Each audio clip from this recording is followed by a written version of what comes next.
काय पाहिजे आपल्याला? विज्ञान. पहा, हृदयाला ऑक्सिजन प्रमाण कमी पडल्यास कोणता विकार होतो? कशाला? हृदय. हायपरटेन्शन. काय होतंय? हायपरटेन्शन. जर आपल्या हृदयाला ऑक्सिजन कमी पडलं तर आपल्याला एक रोग होतो, त्याचं नाव आहे हायपरटेन्शन. जर हायपरटेन्शन जर आलं तर माणसाला काय होतंय? अटॅक यायची शक्यता असते. काय शक्यता असते? अटॅक. याला म्हणतो आपण हार्ट अटॅक. काय म्हणतो? हार्ट अटॅक येण्याची काय असते? शक्यता. हे जे हृदय असते, हृदय आपल्या जो शरीर असते, काय असते? सगळं शरीर रक्ताद्वारे ऑक्सिजन. कशाद्वारे? रक्ताद्वारे ऑक्सिजन. रक्ताद्वारे ऑक्सिजन संपूर्ण शरीराला पोहोचवतं. कुठं? संपूर्ण अवयवापर्यंत. अवयवापर्यंत पोहोचवणे हे कार्य कोणाचं असतंय? तर कोणाचं असतंय? हृदय. कोणाचं असतंय? हृदय. आणि शरीराची जे श्वसन करण्याचं काम, कशाचं? श्वसन करणे. हे काम कशाचं असतंय? फुफ्फुस. कशाचं असतंय? फुफ्फुस. शरीराचं श्वसन करण्याचं काम काय करते? फुफ्फुस. हे जे ऑक्सिजन जे हृदय असते, या हृदयाचं वजन, आपल्या मानवी शरीराचं हृदयाचं वजन विचारलं जाते तर सांगायचं 250 ते 350 ग्रॅम. किती ग्रॅम असते? 250 ते 350 ग्रॅम आपल्या हृदयाचं असते वजन. जर विचारलं हृदयाचे, मानवी हृदयाला कप्पे किती असतात? कप्पे असतात 4. किती प्रकारचे असतात? 4 प्रकार. यात असते पहा, डावा आणि उजवा. याला म्हणतो आपण अलिंद. काय काय म्हणतो? अलिंद. त्याच्यानंतर असतो डावा आणि उजवा निलय. काय असतंय? निलय. काय म्हणतो आपण याला? निलंद नाही, याला म्हणतो आपण निलय. डावा आलय, उजवा निलय. अशा प्रकारचं असते हृदयाची जे कप्पे असतात आपल्या शरीरात. किती प्रकारचे असतात? ते 4 प्रकारचे असतात. आणि या हृदयाचं वजन असते 250 ते 350 ग्रॅम. आणि रक्ताद्वारे ऑक्सिजन संपूर्ण शरीरात पोहोचवण्याचं काम हे कोण करते? तर करते हृदय. कोण करते? हृदय. पेट्रोल डिझेलचा शोध. काय इथं? पेट्रोल इंजिनचा शोध कोणी लावला? तर तो लावला निकल्सन ॲटो. कोण लावला होता? Nicholson August. पाहिजे तर निकल्सन ऑगस्ट ॲटो या व्यक्तीनं पेट्रोल डिझेलचा शोध लावलेला आहे. आपल्याकडे इथे पहा, त्याच्यानंतर डिझेल. काय? Diesel engine. या डिझेल इंजनाचा शोध लावला होता रुडॉल्फ. कोण लावला होता? Rudolf Diesel. कोण लावला होता? रुडॉल्फ डिझेल या व्यक्तीने कशाचा शोध लावला होता? Diesel engine. कशाचा शोध लावला होता? Diesel engine. आणि पेट्रोल इंजनचा शोध लावला होता निकल्सन ॲटो या व्यक्तीनं. त्याच्यानंतर पहा, गांडूळ हा कोणत्या संघात येतो? काय रे? गांडूळ. हे जे प्राणी संघ असतात आपल्याकडे, 3 प्रकारचे प्राणी संघ असतात. किती प्रकार? 3 प्रकार. 3 प्रकारचे प्राणी संघ. प्राणी संघ. सर्वात मोठा प्राणी संघ कोणता आहे? सर्वात मोठा प्राणी संघ. जर सर्वात मोठा प्राणी संघ विचारला तर सांगायचा आर्थ्रोपोडा. कोणता येतो? आर्थ्रोपोडा. आणि या आर्थ्रोपोडामध्ये काही प्राणी असतात पहा. यात प्राणी येतो विंचू, खेकडा, मछली, कॉकरोच इत्यादी. या प्रकारचे जे प्राणी असतात ते कोणत्या ह्याच्यात मोडतात? आर्थ्रोपोडा. सर्वात जास्त ह्या जो आर्थ्रोपोडा संघ आहे, या संघ सर्वात जास्त प्राणी याच हा जो संघ असतो या संघात काय होतात? आढळतात. त्याच्यानंतर येतो मोलुस्का. कोणता येतो? मोलुस्का.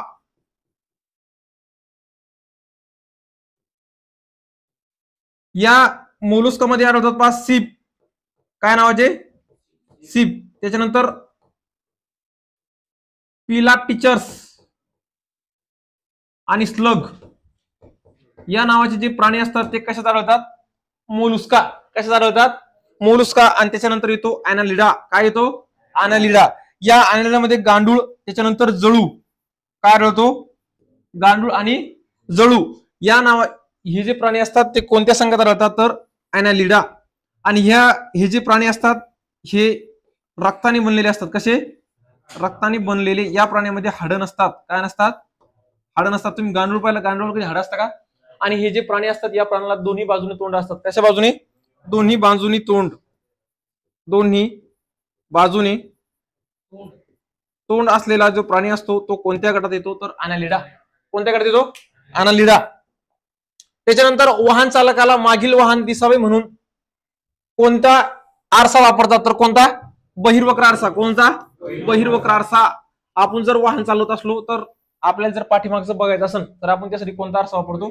बहिर्वक्र आरसा. या बहिर्वक्र आरशाचं कारण असं आहे की या आरसात जी मागची वस्तू असते ती सर्वात मोठी दिसते. कशी दिसती? सर्वात मोठी. जी पाठीमागची वस्तू असती ती कशी दिसती? सर्वात मोठी दिसती. कोणत्या आरशानं? बहिर्वक्र आरसा. यात एक आरसा असतो आंतरवक्र. कोणता? आंतरवक्र. आंतरवक्र आरसा. आणि ह्या आंतरवक्र आरसा जो असतो तो आरसा असतो आपल्या जे शरीरातील नाक, कान आणि डोळे याची जर तपासणी करायची असेल, काय करायची? जर तपासणी करायची असेल, जर कोणता अडचण आली ते पाहायचं असेल तर आपण त्यासाठी कोणता आरसा वापरतो? तर आंतरवक्र आरसा. काय? आंतरवक्र आरसा. याची काय करतो आपण? तपासणी करतो. कोणत्या आरशाद्वारे? आंतरवक्र आरशाद्वारे. आणि बहिर्वक्र आरसा हा जर मागील वस्तू जर मोठी पाहायची असेल तर त्यासाठी आपण कोणता आरसा वापरतो? बहिर्वक्र आरसा. डॉट्स हा उपचार कोणत्या आजाराच्या रुग्णासाठी केला जातो? तर काय? क्षयरोग. काय असतो? क्षयरोग. आणि हा जो क्षयरोग असतो याला आपण म्हणतो टीबी. काय म्हणून ओळखतो? टीबी म्हणून ओळखतात. आणि हा टीबी रोग शरीराच्या कोणत्या अवयवावर मारा करतो? तर कोणत्या? फुफ्फुस. कशावर करतो? फुफ्फुस. जर माणसाला क्षयरोग झाला, टीबी झाला तर शरीराचं 75% फुफ्फुस हे कामी राहत नाही. किती टक्के? 75% फुफ्फुस आपल्या शरीरात काम करत नाही. आणि त्या जर फुफ्फुस खराब झालं तर माणसाला कशाचा त्रास होतो रे? श्वसनाचा त्रास. कशाचा? श्वसनाचा त्रास उद्भवतो. कोणत्या? ज्या वेळेस आपल्याला टीबी होती त्यावेळेस सर्वात जास्त काय होतो? खोकला लागतो. काय होतो? खोकला. याचे जे ज्या वेळेस आपल्याला टीबी होती त्यावेळेस पहा खोकला, त्याच्यानंतर दमा लागणे, अशक्तपणा,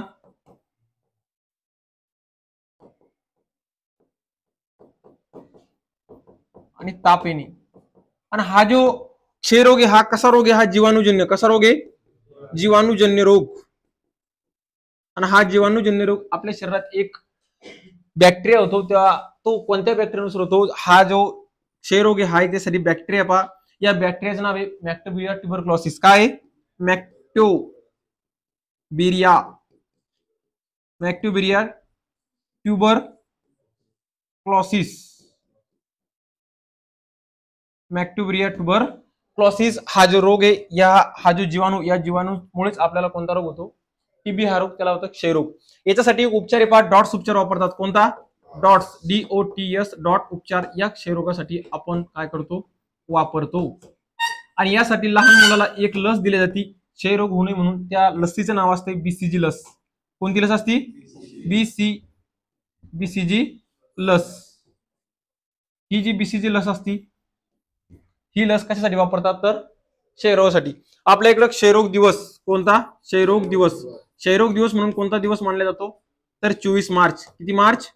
24 मार्च हा क्षयरोग दिवस म्हणून आपण साजरा करतो. हे पण लक्षात ठेवा. त्याच्यानंतर पहा पितळ कोणत्या संमिश्र घटकापासून तयार केलं जातंय?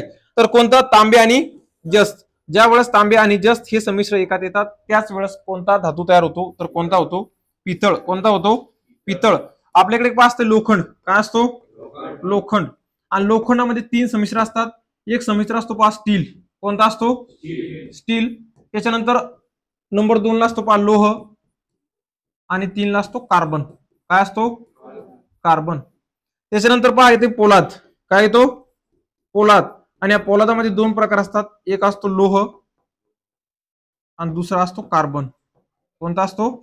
कार्बन. आणि या कार्बन नुसारच काय तयार होतंय? पोलाद तयार होतो. काय होतो? पोलाद. लोखंडाला काय म्हणतात रे? लोखंडाची रासायनिक नाव काय?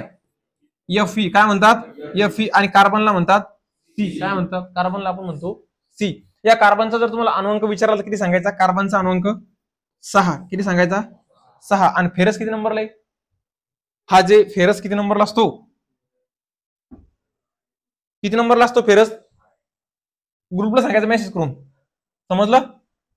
पहा, होलिग्राफीसाठी आपण वापर कशासाठी केला? जे होलोग्राफ असतो काय असतो? होलोग्राफ. किरणांचा लेझर काय असतंय? जे किरण असतात त्या किरणाचा लेझर या होलोग्राफवर मारला जातो आणि त्यासाठी आपण होलोग्राफ साठी कशाचा वापर करतो? तर किरणाच्या लेझरचा. कशाचा? किरणाचा लेझर. मानवी मेंदूचा व मज्जासंस्थेचा अभ्यास कोणत्या शास्त्रात केला जातो? मानवी मेंदू काय? मानवी मेंदू कायसाठी केला जातो? न्यूरोलॉजिस्ट. काय असतो? जो मानवी मेंदूचा संस्थेचा जो अभ्यास करतो आपण त्याला काय म्हणतो? न्यूरोलॉजिस्ट. हा जो मानवी मेंदू असतो, मानवी मेंदूचे वजन किती? 1350 ते 1400 ग्रॅम. किती येतो? 1350 ते 1400 ग्रॅम. हा जो मानवी मेंदू असतो शरीराचे संतुलन काय? शरीराचे संतुलन ठरवतो. मानवी मेंदू असतो, मानवी मेंदूमध्ये दोन घटक. मानवी मेंदूचे दोन प्रकार पडतात. एक पडतो पहा, याला म्हणतो आपण सेरेब्रम. काय म्हणतो? सेरेब्रम. हा असतो सर्वात मोठा. कसा असतो? सर्वात मोठा मेंदू. सर्वात मोठा मेंदू. आणि नंबर 2 ला असतो पहा सेलेब्रम. कोणता असतो? सेलेब्रम.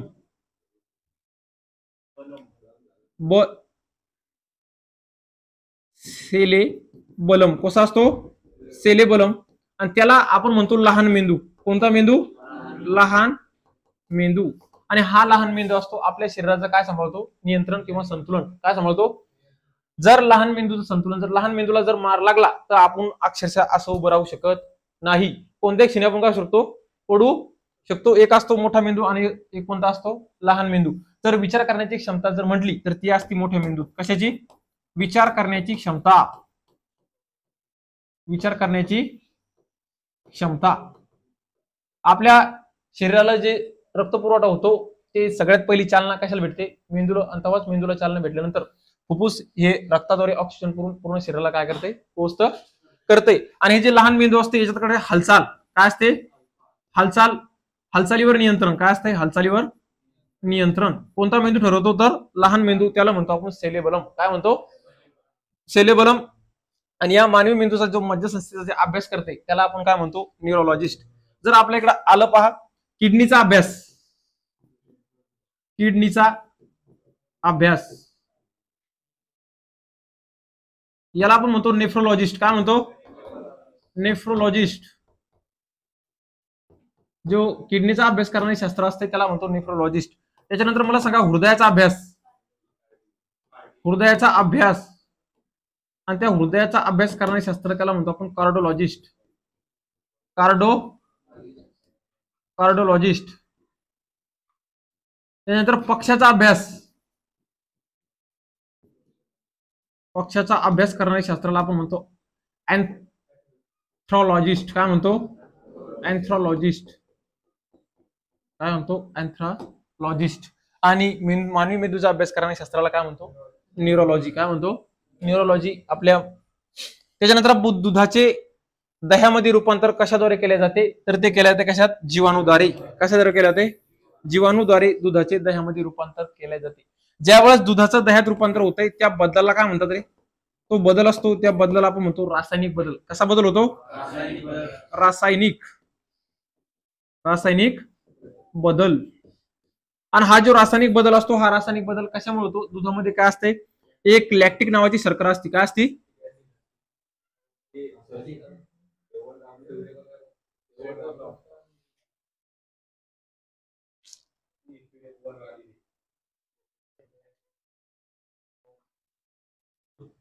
त्या ऍसिडचं नाव आहे लॅक्टिक ऍसिड. कोणता ऍसिड? Lactic acid. आणि हे लॅक्टिक ऍसिड हा जो लॅक्टिक नावाचा जो जीवाणू असतो याच्यात एक शर्करा असते. काय असते? शर्करा. आणि या शर्करेमुळे जे दूध असते ते दूध कसं होतंय? घट्ट होतंय. कसं होतंय? घट्ट होतंय. आणि त्या घट्ट दुधामुळे आपल्या जे लॅक्टिक ऍसिड असते आणि त्या लॅक्टिक ऍसिड दुधाचं रूपांतर कशात होते? दह्यात. कशात होते? दुधाचं रूपांतर दह्यात केल्या जातं. त्याच्यानंतर पहा अल्कोहोलला जेव्हा पेट्रोलमध्ये मिश्रित केले जाते तेव्हा त्या मिश्रणाला आपण काय म्हणतो, पॉवर. काय म्हणतो, पॉवर अल्कोहोल. काय होतं आपल्याकडे असतं अल्कोहोल. अल्कोहोल कसं असतं, जे अल्कोहोल आपण जेव्हा पेट्रोलमध्ये करतो, इथेनॉल अल्कोहोल पाहिलं, ऐकलं तुम्ही नाव, इथेनॉल. Ethanol alcohol. आणि हे इथेनॉल अल्कोहोल आपण कशामध्ये निर्माण करतो, तर पेट्रोलमध्ये टाकतो. काय टाकतो, पेट्रोल.